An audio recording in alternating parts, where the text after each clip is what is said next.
My name's Brian, and you're watching Survival on Purpose. Welcome back to Survival on Purpose. Thanks for joining me. Today's video is going to be about the brand new Schrade SCAXE9 Axe with a built-in saw. I've been really waiting on this. Schrade was kind enough to send this to me so I could show it to you.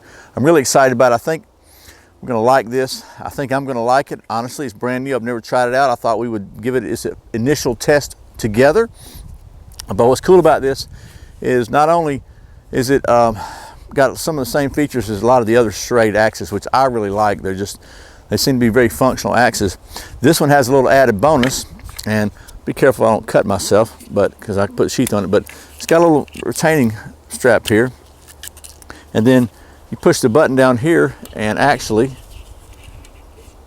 push the button. You got to get this out where you can see it. Anyway, we'll show you. I'll show you how that works in a minute, but I want to go ahead and show you. This thing has got a 12.5-inch saw blade on it. I mean, and it looks like it cuts pretty good. It looks like it cuts on the pull, but 12.5 inches. It's got two positions like this, so you can actually use it like a handle, and it actually extends on out and locks. So it locks in two places, so you can have it like a straight saw. So let's talk about the details of this thing real quick, and then we'll do some axe stuff. Okay, once again, this is the SCAXE9 Schrade axe with a built-in folding saw. This axe features a titanium-coated stainless steel head, 3CR13 MOV steel, a hammer pommel, a black glass-filled PA handle, which stores a 12.5-inch folding saw. It also comes with a nylon belt sheath. Cutting edge on this axe is about 3.25 inches, 8.3 centimeters. The overall length of the axe is about 18 inches or about 46 centimeters, and it weighs about just a little over 2 pounds or about a kilogram, close to that. All right, well, that's some of the specs on this axe with the built-in saw, and you can see it's about, like I said, it's about 18 inches or so long. What I thought I'd do is just give you a couple of, before we start doing the axe/saw stuff, I thought we'd take a closer look at a couple things on it. If you saw on the sheath on the last SCAXE2 AL, I call it SCAXE 2L, the longer one.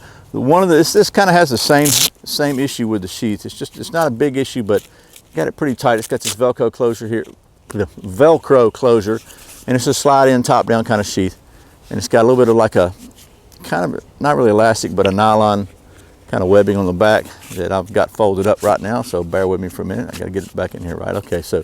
And then it's got this Velcro strap that just secures it down. Now I pull it as tight as I can get it. And one thing I've noticed, if this handle kicks back, this one does actually better. This top edge can get exposed just a little bit. It's actually a much better fit than the last one I checked. So if you pull it tight, you're pretty good. So, and it's got a belt loop on the back of it. I know this has been discussed in other videos about carrying an axe with you, where I'm not going to carry an axe on my belt ever, probably. I'm just being straight with you, So I wanted to show you. It's got a pretty good profile here. Let's see if you can see this. I don't want to cut myself trying to show this, but so it's a pretty decent profile on the axe. It kind of got a good little bevel at the bottom right here. Then it splits out comes out pretty good wedge. So I think it'll be okay for splitting. We're going to try it and see. It's got a hammer pommel on back. You notice this one is not checkered like some of the other ones are. Let me put the sheath back on so I don't wind up cutting myself, and I'll show you the saw now. The saw, so I got a push button lock here on the bottom of the handle, and it also has a little strap here that kind of keeps the saw blade closed. And really, I don't think it's coming out of there. I think it may be just for when you're chopping. We're going to try that because it's locked in a closed position, so it locks just like a Baco or something. And move that out of the way. So to get this thing open, it's got a little thumb groove there. So basically, you're going to push this with one hand, button there on the end, push it, and engage that with your fingernail. And I said it's a thumb groove. It's actually a fingernail groove, but you can pull it out. It's going to go to the first position. Let me back up here, and it locks there. So that's your first position. It gives you kind of a handle, really, to get right angle sawing. It's a little funky because of the weight of the axe head kind of makes it feel a little different, but that's one of the trade-offs probably for having a compact tool like this. Push it again though, extends all the way out, and gives you more like a folding saw design. So I think this thing has a lot of potential. I was really excited when I saw this come out, and actually asked Schrade if they would, want to send me one of these, and they were kind enough to do so. And it was actually on back order, so it took a little while to get. Pretty excited to have it now. So what thought I would do, without a whole lot of further rambling, is go ahead and do some chopping, do some sawing, some splitting, and see how well this thing performs. I'm kind of curious to how well that saw is gonna hold up to the chopping. I gotta, no doubt I'm expecting some rattling. We'll see, a little bit of rattling, because it doesn't have the solid handle. Again, the saw's in there. So anyway, we'll see. Let's readjust things.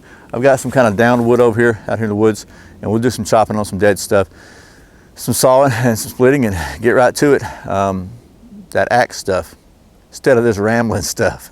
Okay, can you see me down here? I'm crouching down where I can get in the camera for a minute, because here's what we got here.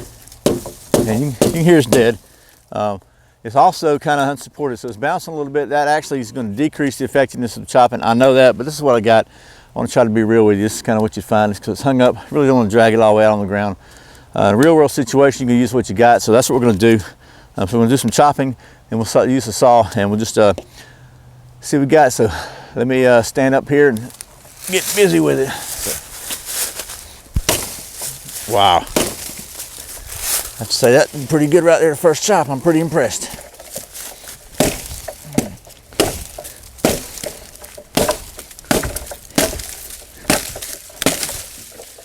Okay, so maybe it's pretty dry.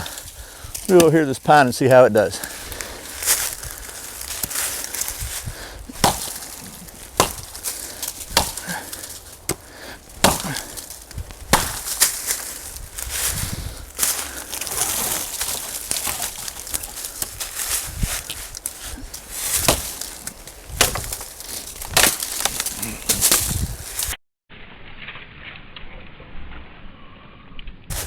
Okay, so I chopped some pine. It's pretty dry. I mean, it's not super solid, but it's pretty decent. We're gonna chop this up one more time here, and then we'll see what the saw will do.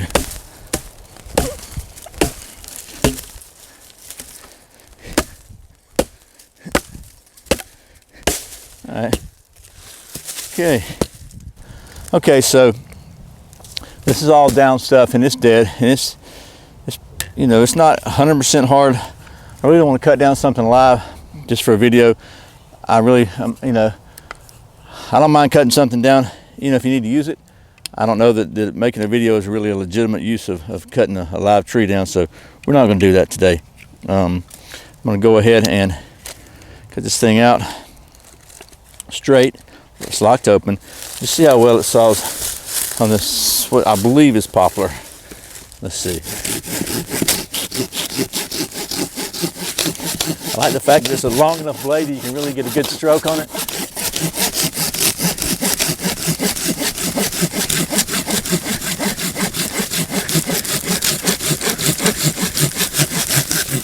Not too bad. Try one more. Tell you what, let's do. I don't know that this is going to be a good test, because really this is for more of cutting something up. It's kind of like, let's see if I can get it off the ground enough to where I can use the angle without hitting the saw on the ground. We'll try it like this.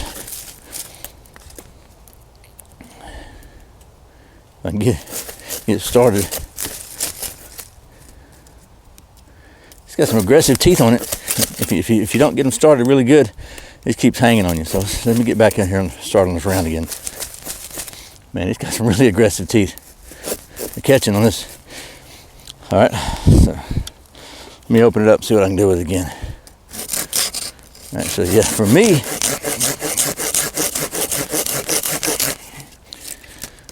back here maybe.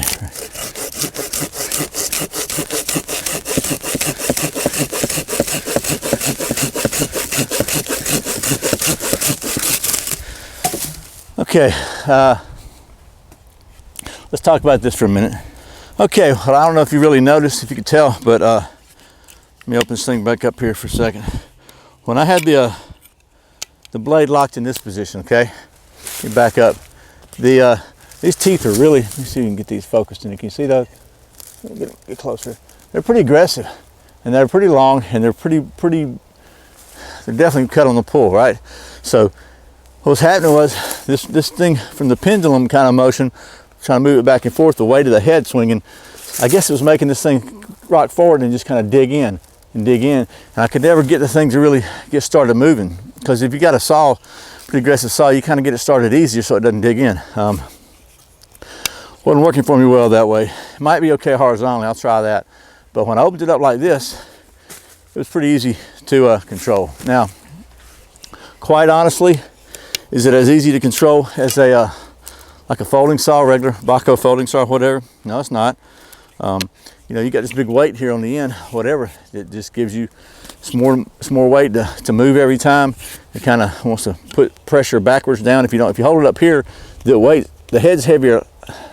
The axe head is a lot heavier than the saw blade, so it kind of wants to pull it back up. You kind of push it down. It just creates more effort. If you hold it back here, it's a little more awkward. But the trade-off is it's all in one tool. So if you just got to throw your axe in, if you don't want to use this for a primary saw, at least you've got it. If your other saw breaks or whatever, it's a really good backup. Plus, it's a 12-inch saw, so it did a good job of cutting. It cuts very well. You know, it's just like everything else, there's trade-offs. But what I thought we'd do now, we got a couple pieces cut. Just going to go ahead and see how well this thing does some splitting and chopping kind of stuff. So let me aim you back down here.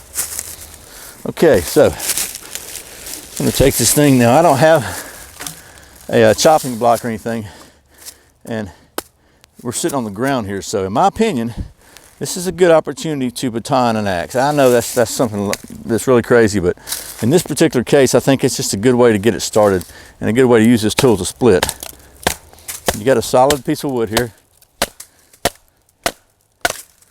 Go down. So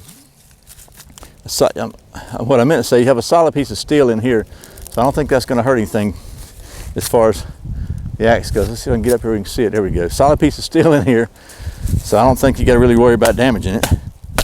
And it actually does pretty dadgum good in this particular application. Now, would I normally baton an axe? Not really, but in this case, you got a small piece of wood, and it's just really hard to get it to where you can control it. To chop it, you don't have a chopping block or anything. It's too small to stand up, so in that case, it did pretty good. Now, this is where it starts to get silly. We're just going to see if this thing, you know, it doesn't have a really carving edge on it. It's more of a chopping edge, but if you had to, and this is pretty, you know, super dry poplar. It's just not the greatest in the world to do this with, but get up here where you can see it. Can you see that? But all together, not too shabby. I mean, as far as if you needed to make some fire tinder with it and carve with it a little bit, at least for starting a fire, you know, you could get some stuff like that. Get enough of that, that'd be good tinder kindling. Actually, probably more than tinder. I did notice that what was really good was I can't feel the saw blade moving at all. There's no rattling, no looseness, no vibration or anything like that. So that's good. I gotta say that's good. And it chops really well. You can see, you know, this pine has about had it, but it does chop really well. We'll try to split this out real quick for you, just because. And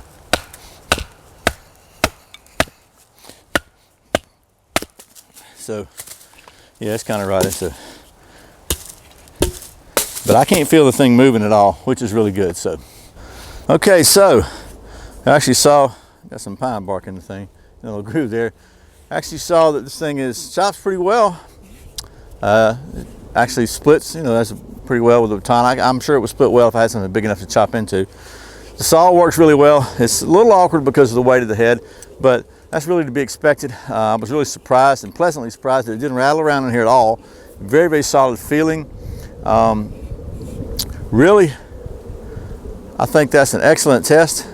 Oh man, I thought this thing had a chip in the blade, and as it turns out, it's just a piece of dirt here. Let get it off just so you see. I'm not cheating you. Okay, just so you'll see that no chip there. It's all good. It was just a piece of pine bark or something. But anyway, you can see this thing actually did everything really well. What's amazing to me is they can put all this stuff in a package together and get the axe and the saw and all that and still wind up to have a really well balanced tool. I wanted to show you one more thing. I got my ferro rod here, and I just want to show you that this thing has got a pretty good 90-degree angle on it. You can see that. It does a pretty good job on the ferro rod. So it's just another I guess capability of this tool. So okay, well, as you saw, did a pretty good job at everything. This is the new Schrade SCAXE9 camp axe with a folding saw in the handle. And if you're looking for a really good handy tool around camp, I think this could be a good choice for you. It chops really well, cuts really well, saws really well, and as you saw, it actually does a pretty decent job on other stuff too. As always, thanks for watching Survival on Purpose. Thanks for subscribing, for clicking that like button, for sharing, and all that stuff. I really appreciate it. And I want to tell you thank you. I don't say this very often, but I know you guys are watching, sitting through those ads at the beginning. I really appreciate it. It really helps the channel. Same as checking those Amazon links out below. I really appreciate that. Helps keep the things going here at Survival on Purpose. And I just want to say thank you so much. So once again, my name is Brian. You're watching Survival on Purpose. Remember, survival is not an accident, so be prepared. See you next time.